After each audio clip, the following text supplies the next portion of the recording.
ஓம் ஸ்ரீ மகா கணபதே நமக. ஓம் ஸ்ரீ சரவணபவனே நமக.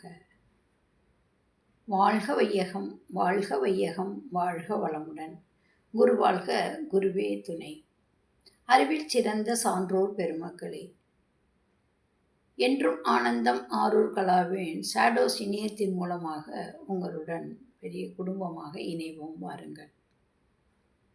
இன்றைய தலைப்பாக விதியை மதியால் வெல்லலாம் என்ற தலைப்பிலே சிந்திக்கின்றோம்.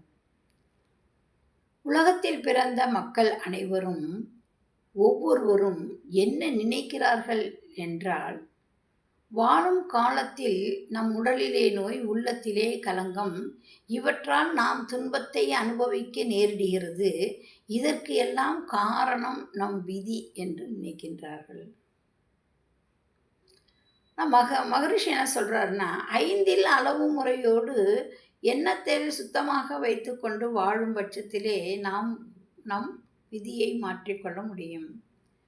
அதாவது உணவு, உழைப்பு, உறக்கம், புலனின்பம், எண்ணம் இவற்றின் மூலமாக அளவு முறையோடு வாழும் பட்சத்திலே நாம் விதியை மதியாலும் வெல்ல முடியும்.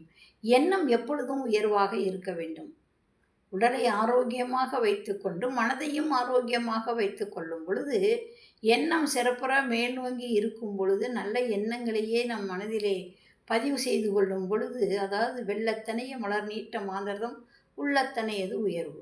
எப்படி வெள்ளத்தை கண்டால் தாமரை மேலே உயர்கிறதோ, அதே போல் நம் எண்ணங்கள் உயர்வாக இருக்கும் பட்சத்திலே நம் வாழ்க்கை முறையும் உயர்வாகின்றது. இப்படி உமறுகையா குறுகையில் விதியை, அதாவது விதியின் எழுத்தை மாற்ற ஒரு வழியுண்டா என கேட்கின்றாய்,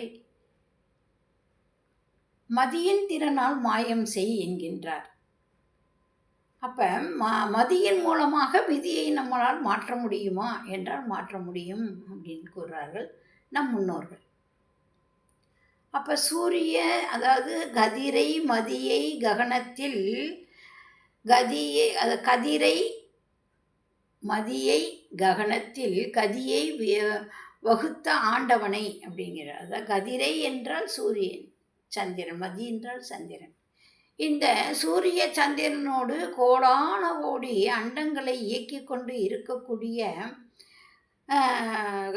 அதாவது இருக்கக்கூடிய பதியை, அதாவது இறைவனை, எல்லாவற்றுக்கும் அவரே அரசன், இறைவனே எல்லாவற்றுக்கும் அரசன், அந்த பதியை தொழுதால் நான் பாரில் நம் விதியை மாற்றிவிட முடியும், விதியை மதியால் வெல்லலாம் என்கின்றார் முருகையா.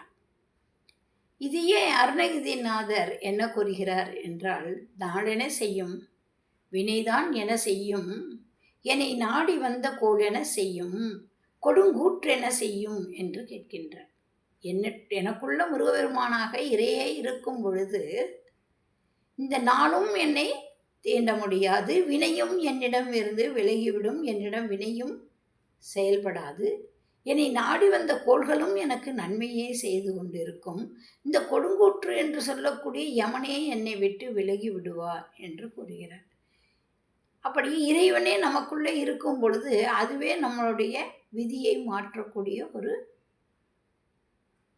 ஒரு கருணையான ஒரு செயலாகும், இறைவனுடைய செயலாக இருக்கும். அப்போ திருமூலர் என்ன கூறுகிறார் அப்படின்னா, புலி கண்டவருக்கு புனர்வோருமாம் போல் கழிக்கும் திருகூத்து கண்டவருக்கெல்லாம் துளிர்க்கும் அருள்கண்ணீர் சோறு நெஞ்சி உருக்கும் ஒளிக்குள் ஆனந்த அமுது ஊறும் உள்ளத்தே அப்படிங்கிறார். அந்த உள்ளத்துக்குள்ள அமுது ஊறும். எதை பார்த்தா? திருக்கூத்தை பார்க்கும்போது, இறைவனுடைய திருக்கூத்தை பார்க்கும் பொழுது, சமையலுக்கு வைத்துள்ள புளியை பார்த்ததுமே நம் நாவிலே சுரைக்கின்றது நீர். அதே போல் கழிக்கும் திருகூத்து கண்டவர்களுக்கெல்லாம், அதாவது அணுவாகி அண்டங்களாகி அண்டகோடிகளாகி அண்ட சராசரங்களாகி அடங்கிய அத்தனை இயக்கங்களையும் தன்னுள்ளே இயக்கி கொண்டு இருக்கக்கூடிய அந்த பரம்பொருளாகிய இறைவனுடைய திருகூத்து கண்டவர்களுக்கெல்லாம் நெஞ்சுக்குள் அருள்கண்ணீர் சுரக்கும் என்கின்றார் திருமூலர். அப்படி அண்டங்களை காக்கும் இறைவன் நமக்குள்ளும் அருள் செய்வது என்பது உண்மை. இந்த மனம் கோடான கோடி அண்டங்களோடு உருகி நிற்கும் போது அனைத்து இயக்கமும் இறையே நமக்குள்ளாக மனமாக, உயிராக, அறிவாக இயங்கிக் கொண்டு நம் துன்பங்களையும் சோர்வுகளையும் நீக்கி நமக்குள் இருக்கும் இறையே நமக்கு நல்லதையே செய்யும். அதற்கு மனதை நாம் பக்குவப்படுத்த வேண்டும்.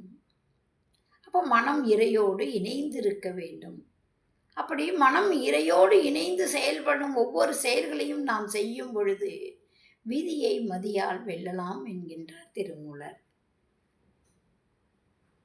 நாம் விதியை மதியால் வெல்ல முடியும் என்ற சிந்தனையை இன்று நாம் நிறைவு செய்து கொள்கிறோம். வாழ்க வளமுடன். வாழ்க வளம். நன்றி.